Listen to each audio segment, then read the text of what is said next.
Hello दोस्तों, स्वागत है आपका अपने ही यूट्यूब चैनल किस्से कहानियों की ऑडियो लाइब्रेरी पर। अभी हम सुन रहे हैं मुंशी प्रेमचंद द्वारा रचित उपन्यास कायाकल्प का भाग 26। तो चलिए सुनते हैं आज का भाग। सार्वजनिक काम के लिए कहीं भी क्षेत्र की कमी नहीं, केवल मन में निस्वार्थ सेवा का भाव होना चाहिए।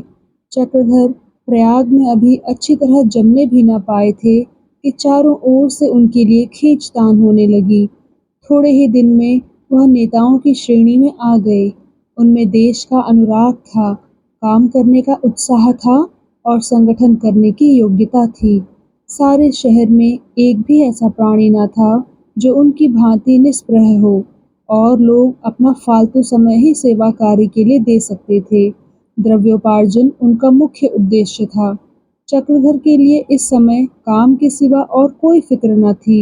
यह कोई न पूछता कि आपको कोई तकलीफ तो नहीं है। काम लेने वाले बहुतेरे थे, सवारी करने वाले सब थे, पर घास चारा देने वाला कोई भी न था। उन्होंने शहर के निकास पर एक छोटा सा मकान किराए पर ले लिया था और बड़ी किफ़ायत से गुजर करते थे। आगरे में उन्हें जितने रुपए मिले थे वे मुंशी वज्रधर की भेंट कर दिए थे। वहाँ रुपए का नित्य अभाव रहता था। कम मिलने पर कम तंगी रहती थी, क्योंकि ज़रूरतें घटा ली जाती थी। अधिक मिलने पर तंगी भी अधिक हो जाती थी, क्योंकि ज़रूरतें बढ़ा ली जाती थी। चक्रधर को अब ज्ञात होने लगा था कि गृहस्थी में पड़कर कुछ न कुछ आमदनी होनी ही चाहिए। अपने लिए उन्हें कोई चिंता न थी, लेकिन अहिल्या को वह दरिद्रता की परीक्षा में न डालना चाहते थे। वह अब बहुधा चिंतित दिखाई देती। यों वह कभी शिकायत न करती थी, पर यह देखना कठिन न था कि वह अपनी दशा से संतुष्ट नहीं थी। वह गहने कपड़े की भूखी न थी, सैर तमाशे का उसे चस्का नहीं था, पर खाने पीने की तकलीफ उससे न सही जाती थी। वह सब कुछ सह सकती थी, उसकी सहन शक्ति का वारा पार न था। चक्रधर को इस दशा में देखकर उसे दुख होता था। जब और लोग पहले अपने घर में चिराग जलाकर मस्जिद में जलाते हैं, तो वही क्यों अपने घर को अंधेरा छोड़कर मस्जिद में चिराग जलाने जाएंगे? औरों को अगर मोटर फिटन चाहिए, तो क्या यहाँ पैरगाड़ी भी ना हो? दूसरों को पक्की हवेलियाँ चाहिए, तो क्या यहाँ साफ सुथरा मकान भी ना हो? दूसरे जायदाद पैदा करते हैं, तो क्या यहाँ भोजन भी ना हो? आखिर प्राण देकर तो सेवा नहीं की जाती। अगर इस उत्सर्ग के बदले चक्रधर को यश का बड़ा भाग मिलता, तो शायद अहिल्या को संतोष हो जाता, आंसू पुछ जाते। लेकिन जब वह औरों को बिना कष्ट उठाए चक्रधर के बराबर या उनसे अधिक यश पाते देखती थी, तो उसे धैर्य न रहता था।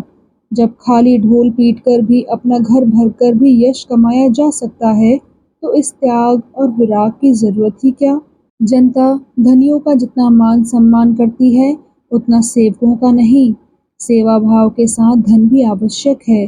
दरिद्र सेवक, चाहे वह कितने ही सच्चे भाव से क्यों ना काम करे, चाहे वह जनता के लिए प्राण ही क्यों ना दे दे, उतना यश नहीं कमा सकता जितना एक धनी आदमी अल्प सेवा करके पा सकता है। अहिल्या को चक्रधर का आत्मदमन इसलिए बुरा लगता था, और वह मुंह से कुछ न कहकर भी दुखी रहती थी। सेवा स्वयं अपना बदला है, यह आदर्श उसकी समझ में न आता था। अगर चक्रधर को अपना ही खर्च संभालना होता, तो शायद उन्हें बहुत कष्ट न होता, क्योंकि उनके लेख बहुत अच्छे होते थे और 2-3 समाचार पत्रों में लिखकर वह अपनी ज़रूरत भर को पैदा कर लेते थे। पर मुंशी वज्रधर के तकाज़ों के मारे उनकी नाक में दम था। मनोरमा जगदीशपुर जाकर संसार से विरक्त सी हो गई थी। न कहीं आती, न कहीं जाती, और न रियासत के किसी मामले में बोलती। धन से उसे घृणा ही हो गई थी। सब कुछ छोड़कर वह अपनी कुटी में जा बैठी थी, मानो कोई सन्यासिनी हो। इसलिए अब मुंशी जी को केवल वेतन मिलता था और उसमें उनका गुजरना होता था। चक्रधर को बार बार तंग करते और उन्हें विवश होकर पिता की सहायता करनी पड़ती। अगहन का महीना था, खासी सर्दी पड़ रही थी, मगर अभी तक चक्रधर जाड़े के कपड़े न बनवा पाए थे। अहिल्या के पास तो पुराने कपड़े थे, पर चक्रधर के पुराने कपड़े मुंशी जी के मारे बचने ही न पाते। या तो खुद पहन डालते या किसी को दे देते। वह इसी फिक्र में थे कि कहीं से रुपए आ जाएं तो एक कंबल ले लूं। आज बड़े इंतजार के बाद लखनऊ से एक मासिक पत्र के कार्यालय से 25 रुपए का मनी ऑर्डर आया था और वह अहिल्या के पास बैठे हुए कपड़ों का प्रोग्राम बना रहे थे। अहिल्या ने कहा, मुझे अभी कपड़ों की ज़रूरत नहीं है। तुम अपने लिए एक अच्छा सा कंबल कोई 15 रुपए में ले लो। बाकी रुपयों में अपने लिए ऊनी कुर्ता और एक जूता ले लो। जूता बिल्कुल फट गया है। चक्रधर बोले, 15 रुपए का कंबल क्या होगा? मेरे लायक 3-4 रुपए में अच्छा सा कंबल मिल जाएगा। बाकी रुपयों से तुम्हारे लिए एक अलवान ला देता हूँ। सवेरे उठकर तुम्हें कामकाज करना पड़ता है। कहीं सर्दी खा जाओ तो मुश्किल पड़े। ऊनी कुर्ते की जरूरत नहीं। हाँ, तुम एक सलूका बनवा लो। मैं तगड़ा आदमी हूँ, ठंड सह सकता हूँ। अहिल्या बोली, खूब तगड़े हो, क्या कहना है? जरा आईने में जाकर सूरत तो देखो। जब से यहाँ आए हो आधी देह भी नहीं रही। मैं जानती कि यहाँ आकर तुम्हारी यह दशा हो जाएगी तो कभी घर से कदम ना निकालती। मुझसे लोग छूत माना करते, क्या परवाह थी? तुम तो आराम से रहते। अलवान सलवान ना लूंगी। तुम आज एक कंबल लाओ, नहीं तो मैं सच कहती हूँ, यदि बहुत दिक करोगे तो मैं आगरे चली जाऊंगी। चक्रधर बोले, तुम्हारी यही जिद तो मुझे अच्छी नहीं लगती। मैं कई साल से अपने को इसी ढंग के जीवन के लिए साध रहा हूँ। मैं दुबला हूँ तो क्या, गर्मी सर्दी खूब सह सकता हूँ। तुम्हें यहाँ 9-10 महीने हुए, बताओ मेरे सिर में एक दिन भी दर्द हुआ? हाँ, तुम्हें कपड़े की जरूरत है, तुम अभी ले लो, अब की रुपए आएंगे तो मैं बनवा लूंगा। इतने में डाकिये ने पुकारा। चक्रधर ने जाकर खत ले लिया और उसे पढ़ते हुए अंदर आए। अहिल्या ने पूछा, लाला जी का खत है क्या? लोग अच्छी तरह है ना?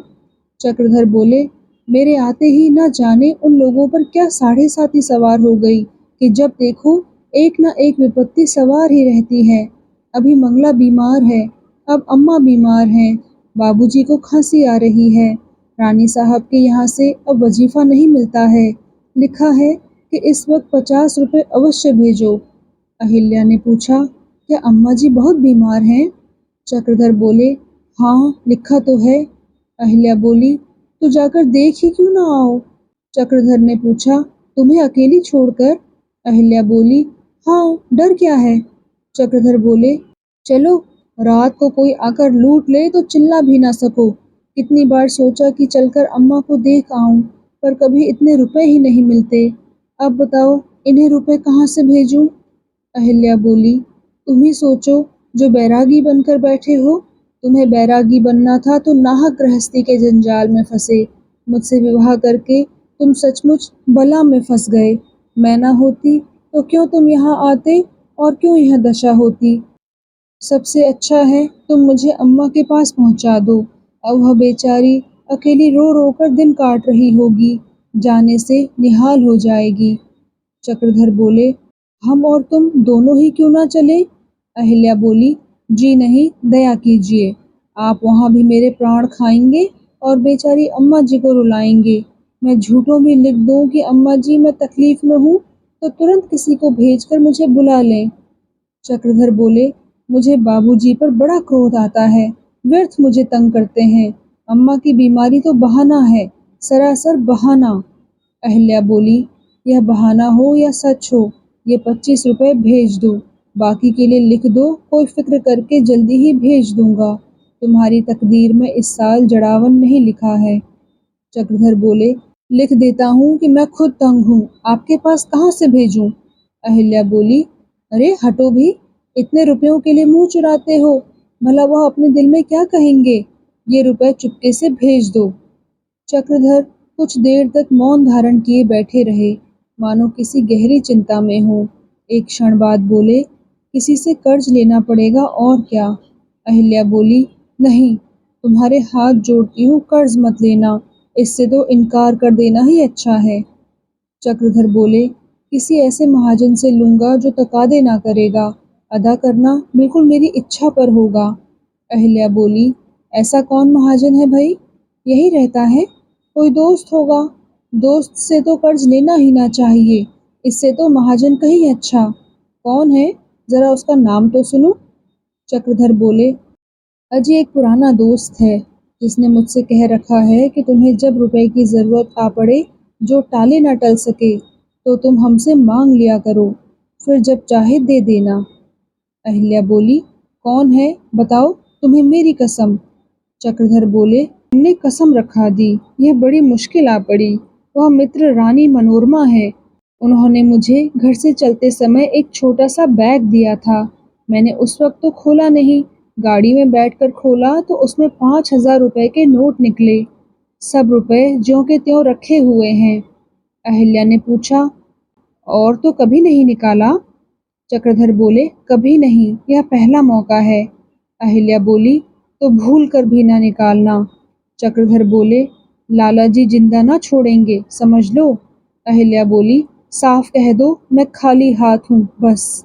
रानी जी की अमानत किसी मौके से लौटानी होगी। अमीरों का एहसान कभी ना लेना चाहिए। कभी कभी उसके बदले में अपनी आत्मा तक बेचनी पड़ती है। रानी जी तो हमें बिल्कुल भूल ही गई, एक खत ना लिखा। चक्रधर बोले, आजकल उनको अपने घर के झगड़ों से ही फुर्सत ना मिलती होगी। राजा साहब से विवाह करके अपना जीवन ही नष्ट कर दिया। अहिल्या बोली, उनका हृदय बड़ा उदार है। चक्रधर बोले, उदार? यह क्यों नहीं कहती कि अगर उनकी मदद ना हो तो प्रांत की कितनी ही सेवा संस्थाओं का अंत हो जाए।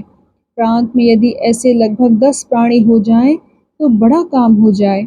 अहिल्या बोली, ये रुपए लाला जी के पास भेज दो, तब तक और सर्दी का मजा उठा लो। अहिल्या उसी दिन बड़ी रात तक चिंता में पड़ी रही कि जड़ावल का क्या प्रबंध हो। चक्रधर ने सेवा कार्य का इतना भारी बोझ अपने सिर ले लिया था कि उनसे अधिक धन कमाने की आशा न की जा सकती थी। बड़ी मुश्किलों से रात को थोड़ा सा समय निकालकर बेचारे कुछ लिख पढ़ लेते थे। धन की उन्हें चेष्टा ही न थी, इसे वह केवल जीवन का उपाय समझते थे। अधिक धन कमाने के लिए उन्हें मजबूर करना, उन पर अत्याचार करना था। उसने सोचना शुरू किया कि मैं कुछ कमा सकती हूँ या नहीं। सिलाई और बूटे कसीदे का काम वह खूब कर सकती थी, पर चक्रधर को यह कब मंजूर हो सकता था कि वह पैसे के लिए यह काम करे। एक दिन उसने एक मासिक पत्रिका में अपनी एक सहेली का लेख देखा। दोनों आगरे में साथ साथ पढ़ती थी। अहिल्या हमेशा उससे अच्छे नंबर पाती थी।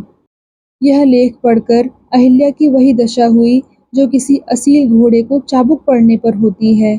वह कलम लेकर बैठ गई और उसी विषय की आलोचना करने लगी जिस पर उसकी सहेली का लेख था। वह इतनी तेजी से लिख रही थी मानो भागते हुए विचारों को समेट रही हो। शब्द और वाक्य आप ही आप निकलते चले आते थे। आध घंटे में उसने 4-5 पृष्ठ लिख डाले। जब उसने उसे दोहराया तो ऐसा जान पड़ा कि मेरा लेख सहेली के लेख से अच्छा है। फिर भी उसे संपादक के पास भेजते हुए उसका जी डरता था कि कहीं अस्वीकृत न हो जाए। उसने दोनों लेखों को 2-3 बार मिलाया और अंत को तीसरे दिन भेज ही दिया। तीसरे दिन जवाब आया, लेख स्वीकृत हो गया था। फिर भेजने की प्रार्थना की थी और शीघ्र ही पुरस्कार भेजने का वादा था। तीसरे दिन डाकिये ने एक रजिस्ट्री चिट्ठी लाकर दी। अहिल्या ने खोला तो 10 रुपए का नोट था। अहिल्या फूली ना समाई। उसे इस बात का संतोष में गर्व हुआ कि गृहस्थी में मैं भी मदद कर सकती हूँ। उसी दिन उसने एक दूसरा लेख लिखना शुरू किया, पर अब की जरा देर लगी। तीसरे दिन लेख भेज दिया गया। पूस का महीना लग गया। जोरों की सर्दी पड़ने लगी। स्नान करते समय ऐसा मालूम होता था कि पानी काट खाएगा, पर अभी तक चक्रधर जड़ावल न बनवा सके। एक दिन बादल हो आए और ठंडी हवा चलने लगी। चक्रधर 10 बजे रात को अछूतों की किसी सभा से लौट रहे थे तो मारे सर्दी के कलेजा कांप उठा। चाल तेज की, पर सर्दी कम ना हुई। तब दौड़ने लगे। घर के समीप पहुंचकर थक गए। सोचने लगे, अभी से यह हाल है भगवान, तो रात कैसे कटेगी? और मैं तो किसी तरह काट भी लूँगा। अहिल्या का क्या हाल होगा? इस बेचारी को मेरे कारण बड़ा कष्ट हो रहा है। सच पूछो तो मेरे साथ विवाह करना इसके लिए कठिन तपस्या हो गई। कल सबसे पहले कपड़ों की फिक्र करूँगा। यह सोचते हुए वह घर आए तो देखा कि अहिल्या अंगीठी में कोयले भरे ताप रही है। आज वह बहुत प्रसन्न दिखाई देती थी। रात को रोज रोटी और कोई साग खाया करते थे। आज अहिल्या ने पूरियां पकाई थी और सालन भी कई प्रकार का था। खाने में बड़ा मजा आया। भोजन करके लेटे तो दिखाई दिया चारपाई पर एक बहुत अच्छा कंबल पड़ा हुआ है। विस्मित होकर पूछा, यह कंबल कहाँ था? अहिल्या ने मुस्कुराकर कहा, मेरे पास ही रखा था। अच्छा है कि नहीं? चक्रधर बोले, तुम्हारे पास कंबल कहाँ था? सच बताओ, कहाँ मिला? 20 रुपए से कम का ना होगा। अहिल्या बोली, तुम मानते ही नहीं तो क्या करूं? अच्छा तुम ही बताओ कहाँ था? चक्रधर बोले, मोल लिया होगा। सच बताओ, रुपए कहाँ थे? अहिल्या बोली, तुम्हें आम खाने से मतलब है या पेड़ गिनने से? चक्रधर बोले, जब तक यह ना मालूम हो जाए कि आम कहाँ से आए, तब तक मैं उनमें हाथ भी ना लगाऊं। अहिल्या बोली, मैंने कुछ रुपए बचा के रखे थे, आज कंबल मंगवा लिया।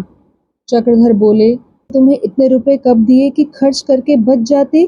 कितने का है? अहिल्या बोली, 25 रुपए का। मैं थोड़ा थोड़ा बचाती गई थी।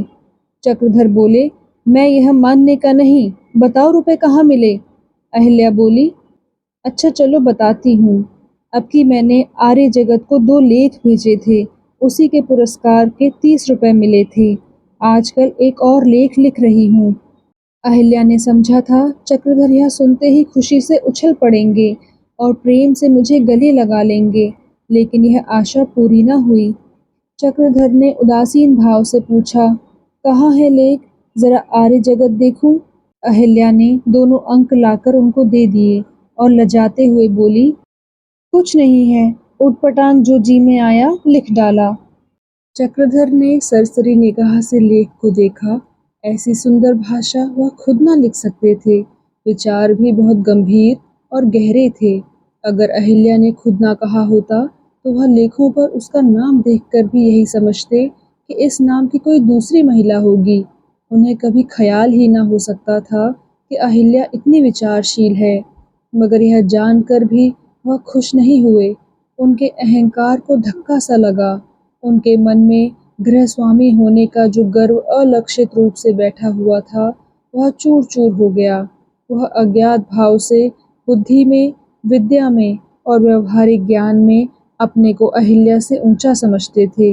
रुपए कमाना उनका काम था। यह अधिकार उनके हाथ से छिन गया। विमन होकर बोले, तुम्हारे लेख बहुत अच्छे हैं और पहली ही कोशिश में तुम्हें पुरस्कार भी मिल गया। यह तो और भी खुशी की बात है। मुझे तो कंबल की ज़रूरत ना थी। कम से कम मैं इतना कीमती कंबल ना चाहता था।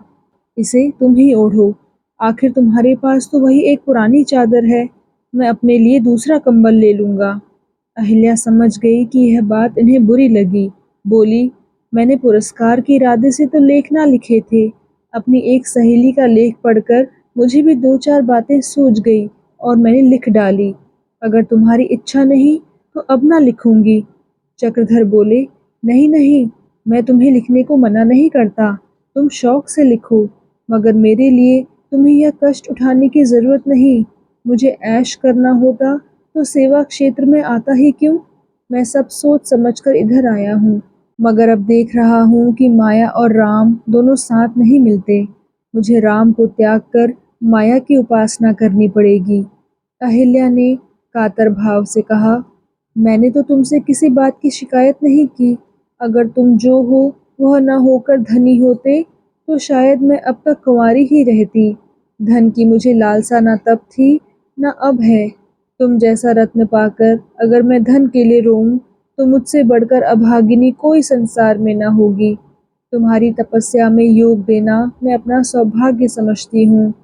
मैंने केवल यह सोचा कि जब मैंने मेहनत की है तो उसकी मजूरी लेने में क्या हर्ज है। यह कंबल तो कोई शॉल नहीं है जिसे ओढ़ने से संकोच हो। मेरे लिए चादर काफ़ी है। तुम्हें जब रुपए मिले तो मेरे लिए लिहाफ बनवा देना। कंबल रात भर ज्यों का त्यों तह किया हुआ पड़ा रहा। सर्दी के मारे चक्रधर को नींद न आती थी, पर कंबल को छुआ तक नहीं। उसका एक एक रोयां सर्प की भांति काटने दौड़ता था। एक बार उन्होंने अहिल्या की ओर देखा। वह हाथ पांव सिकोड़े चादर सिर से ओढ़े एक गठरी की तरह पड़ी हुई थी, पर उन्होंने उसे भी वह कंबल न ओढ़ाया। उनका स्नेह करुण हृदय रो पड़ा। ऐसा मालूम होता था मानो कोई फूल तुषार से मुरझा गया हो। उनकी अंतरात्मा सहस्रों जिह्वाओं से उनका तिरस्कार करने लगी। समस्त संसार उन्हें धिक्कारता हुआ जान पड़ा। तेरी लोक सेवा केवल भ्रम है, कोरा प्रमाद है। जब तू उस रमणी की रक्षा नहीं कर सकता जो तुझ पर अपने प्राण तक अर्पण कर सकती है, तो तू जनता का उपकार क्या करेगा? त्याग और भोग में दिशाओं का अंतर है। चक्रधर उन्मत्तों की भांति चारों ओर देखने लगे कि कोई ऐसी चीज मिले जो इसे ओढ़ा सकूं, लेकिन पुरानी धोतियों के सिवा उन्हें और कोई चीज न नजर आई। उन्हें इस समय भीषण मर्म वेदना हो रही थी।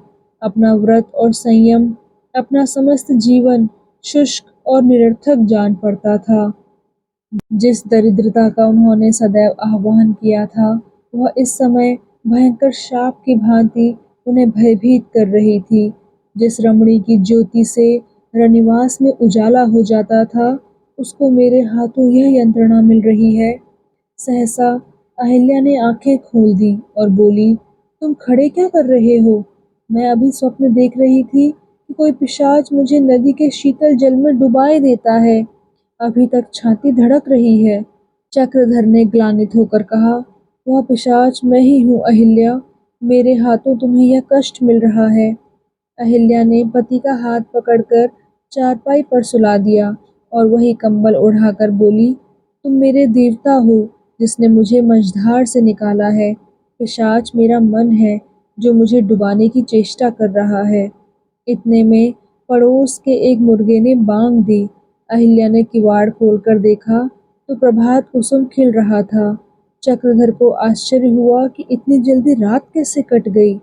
आज वह नाश्ता करते ही कहीं बाहर न गए, बल्कि कमरे में जाकर कुछ लिखते पढ़ते रहे। शाम को उन्हें कुमार सभा में एक वक्तृता देनी थी। विषय था समाज सेवा। इस विषय को छोड़कर वह पूरे घंटे भर तक ब्रह्मचर्य की महिमा गाते रहे। 7 बजते बजते वह फिर लौट आए और 10 बजे तक लिखते रहे। आज से यही उनका नियम हो गया। नौकरी तो वह कर ना सकते थे, चित्त को इससे घृणा होती थी, लेकिन अधिकांश समय पुस्तकें और लेख लिखने में बिताते। उनकी विद्या और बुद्धि अब सेवा के अधीन नहीं, स्वार्थ के अधीन हो गई। भाव के साथ उनके जीवन सिद्धांत भी बदल गए। बुद्धि का उद्देश्य केवल तत्व निरूपण और विद्या प्रसार न रहा, वह धनोपार्जन का मंत्र बन गया। उस मकान में अब उन्हें कष्ट होने लगा। दूसरा मकान लिया जिसमें बिजली के पंखे और रोशनी थी। इन नए साधनों से उन्हें लिखने पढ़ने में और भी आसानी हो गई। बरसात में मच्छरों के मारे कोई मानसिक काम न कर सकते थे। गर्मी में तो नन्हे से आंगन में बैठना भी मुश्किल था। काम करने का जिक्र ही क्या। अब वह खुली हुई छत पर बिजली के पंखे के सामने शाम से ही बैठकर काम करने लगते थे। अहिल्या खुद तो कुछ ना लिखती, पर चक्रधर की सहायता करती रहती थी। लेखों को साफ करना, अन्य पुस्तकों और पत्रों से अवतरणों की नकल करना उसका काम था। पहले ऊसर की खेती करते थे, जहाँ न धन था न कीर्ति। अब धन भी मिलता था और कीर्ति भी। पत्रों के संपादक उनसे आग्रह करके लेख लिखवाते थे। लोग इन लेखों को बड़े चाव से पढ़ते थे। भाषा भी अलंकृत होती थी, भाव भी सुंदर, विषय भी उपयुक्त। दर्शन से उन्हें विशेष रुचि थी। उनके लेख भी अधिकांश दार्शनिक होते थे। पर चक्रधर को अब अपने कृत्यों पर गर्व न था। उन्हें काफी धन मिलता था। यूरोप और अमेरिका के पत्रों में भी उनके लेख छपते थे। समाज में उनका आदर भी कम न था। पर सेवा कार्य में जो संतोष और शांति मिलती थी, वह अब मयस्सर न थी। अपने दीन, दुखी एवं पीड़ित बंधुओं की सेवा करने में जो गौरवयुक्त आनंद मिलता था, वह सभ्य समाज की दावतों में न प्राप्त होता था। मगर अहिल्या सुखी थी। वह अब सरल बालिका नहीं, गौरवशाली युवती थी। गृह प्रबंध में कुशल, पति सेवा में प्रवीण, उदार, दयालु और नीति चतुर। मजाल ना थी कि नौकर उसकी आंख बचाकर एक पैसा भी खा जाए। उसकी सभी अभिलाषाएं पूरी होती जाती थी। ईश्वर ने उसे एक सुंदर बालक भी दे दिया। रही सही कसर भी पूरी हो गई। इस प्रकार 5 साल गुजर गए। एक दिन काशी से राजा विशाल सिंह का तार आया। लिखा था, मनोरमा बहुत बीमार है, तुरंत आइए, बचने की कम आशा है। चक्रधर के हाथ से कागज छूटकर गिर पड़ा। अहिल्या संभाल न लेती तो शायद वह खुद भी गिर पड़ते। ऐसा मालूम हुआ मानो मस्तक पर किसी ने लाठी मार दी हो। आंखों के सामने तितलियां सी उड़ने लगी। एक क्षण के बाद संभल कर बोले, मेरे कपड़े बक्स में रख दो, मैं इसी गाड़ी से जाऊंगा। अहिल्या बोली, यह क्या हो गया? अभी तो लाला जी ने लिखा था कि वहाँ सब कुशल है। चक्रधर बोले, क्या कहा जाए, कुछ नहीं, यह सब ग्रह कलह का फल है। मनोरमा ने राजा साहब से विवाह करके बड़ी भूल की। सौतों ने तानों से छेद छेद कर उसकी जान ले ली। राजा साहब उस पर जान देते थे, यही सारे उपद्रव की जड़ है। अहिल्या, वह स्त्री नहीं, देवी है। अहिल्या बोली, हम लोगों के यहाँ चले आने से शायद नाराज हो गई। इतने दिनों में केवल मुन्नू के जन्मोत्सव पर एक पत्र लिखा था। चक्रधर बोले, हाँ, उनकी यही इच्छा थी कि हम सब उनके साथ रहें। अहिल्या बोली, कहूँ तो मैं भी चलूं? देखने को जी चाहता है, उनका शील और स्नेह कभी ना भूलेगा। चक्रधर बोले, योगेंद्र बाबू को साथ लेते चलें, इनसे अच्छा तो यहाँ और कोई डॉक्टर नहीं है। अहिल्या बोली, अच्छा तो होगा, डॉक्टर साहब से तुम्हारी दोस्ती है, खूब दिल लगाकर दवा करेंगे। चक्रधर बोले, मगर तुम मेरे साथ लौट ना सकोगी, यह समझ लो। मनोरमा तुम्हें इतनी जल्दी ना आने देगी। अहिल्या बोली, वह अच्छी तो हो जाए, लौटने की बात पीछे देखी जाएगी। तो तुम जाकर डॉक्टर साहब को तैयार करो, मैं यहाँ सब सामान तैयार कर रही हूँ। 10 बजते बजते ये लोग यहाँ से डाक पर चले। अहिल्या खिड़की से पावस का मनोहर दृश्य देखती थी। चक्रधर व्यग्र हो होकर घड़ी देखते थे कि पहुँचने में कितनी देर है, और मुन्नू खिड़की से बाहर कूद पड़ने के लिए जोर लगा रहा था। तो दोस्तों, कैसा लगा आपको आज का भाग? कृपया कमेंट सेक्शन में आकर ज़रूर बताइएगा। और अगर आपने अभी तक इस चैनल को सब्सक्राइब नहीं किया है तो कृपया सब्सक्राइब भी ज़रूर कर लीजिएगा। मैं मिलती हूँ आपसे इसी कहानी के अगले भाग के साथ। तब तक के लिए धन्यवाद।